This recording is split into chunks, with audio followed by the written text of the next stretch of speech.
बिहार में तो आप लोग बहुत कुछ किया, बोला था घुसपैठिया जो है सब निकाल देंगे, घुसपैठिया जो है सब निकाल देंगे।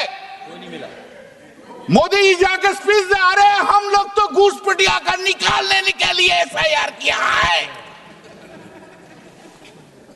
एक घुसपैठिया नहीं मिला बिहार का इलेक्शन में। बिहार का जब एफआईआर हुआ एक घुसपैठिया नहीं मिला।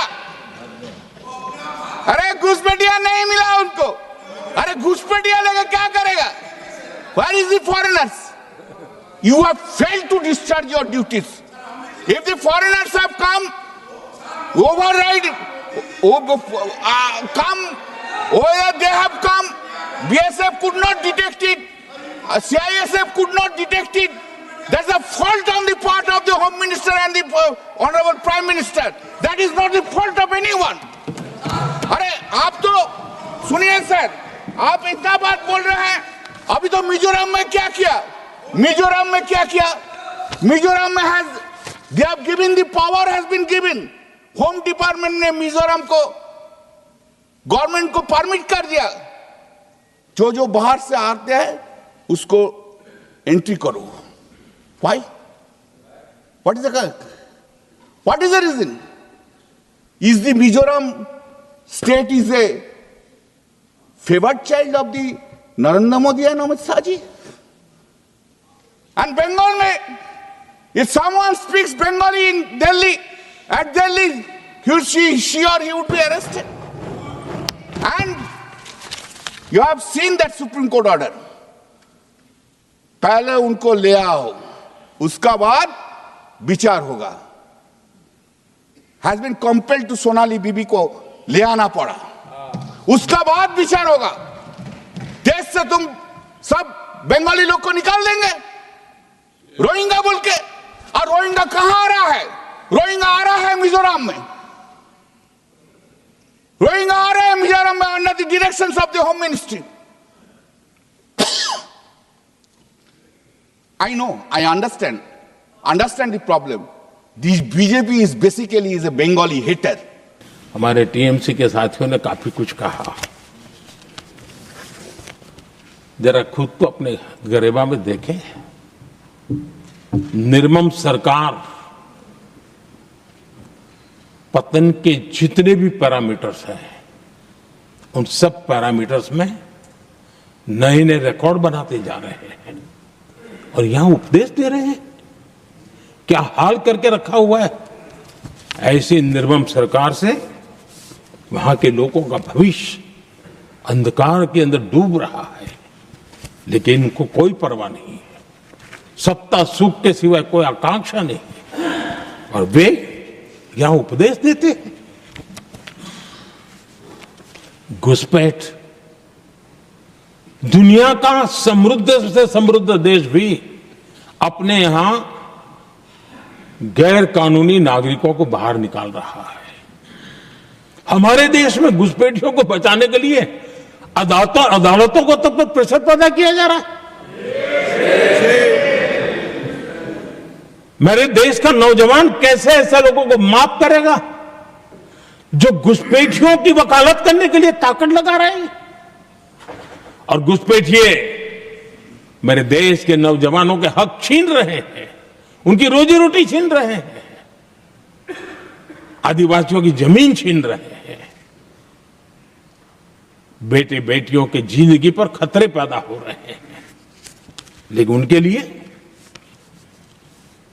महिलाओं पर अत्याचार होते रहे।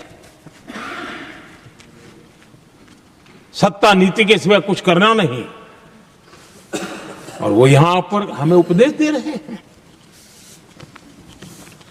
और ऐसे चिंताजनक सभी विषयों पर आंखें मूंद करके बैठे हुए वो लोग हैं।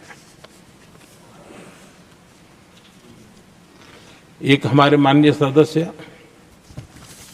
काफी कुछ बोल रहे थे, जिनकी पूरी सरकार शराब में डूब गई, जिनके शीश महल घर घर में नफरत का कारण बन गए, और शायद उनको ब्लैक शब्द ज्यादा पसंद है। हर एक अपना अपना एक भूतकाल होता है।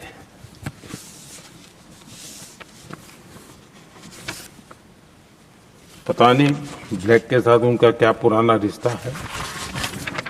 आदरणीय सभापति जी,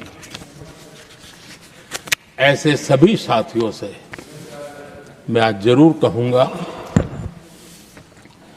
तुम कितना दुनिया को धोखा दोगे, तुम कितना दुनिया को धोखा दोगे। आईना देख लिया तो अपनी सच्चाई कहां छिपाओगे।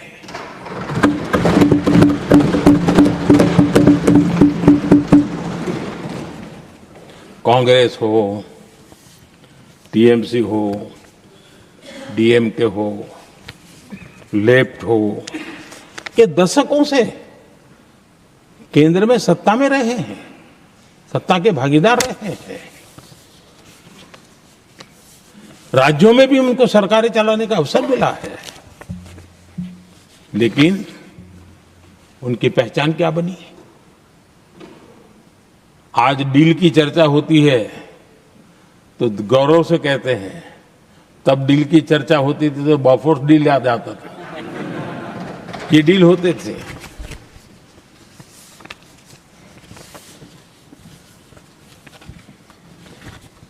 उन्होंने सिर्फ जेब भरने का काम किया। नागरिकों के जीवन में बदलाव आना ये उनकी प्राथमिकता नहीं थी। आदरणीय सभापति जी, मैं कुछ उदाहरणों के साथ भी बात बताना चाहता हूं, क्योंकि यहां चर्चा में ये सारे विषय आए हैं और इसलिए मुझे कहना बहुत जरूरी है। अब एक उदाहरण देता हूं मैं बैंकिंग सेक्टर का। बैंकिंग सेक्टर एक प्रकार का अर्थव्यवस्था की ग्रिड होता है। 2014 से पहले फोन बैंकिंग का कालखंड था।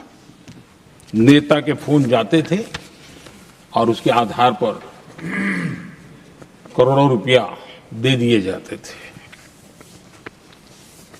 और गरीबों को तो बैंकों में दुत्कार मिलती थी, नफरत होती थी। देश की 50% से ज्यादा आबादी बैंक के दरवाजे तक नहीं देख पाई थी। कांग्रेस के नेताओं के फोन पर अरबों रुपये लोगों को दे दिए गए, और जो ले जाते थे वो अपनी पर्सनल प्रॉपर्टी मान करके पैसे हजम कर जाते थे। यही खेल चलता रहा।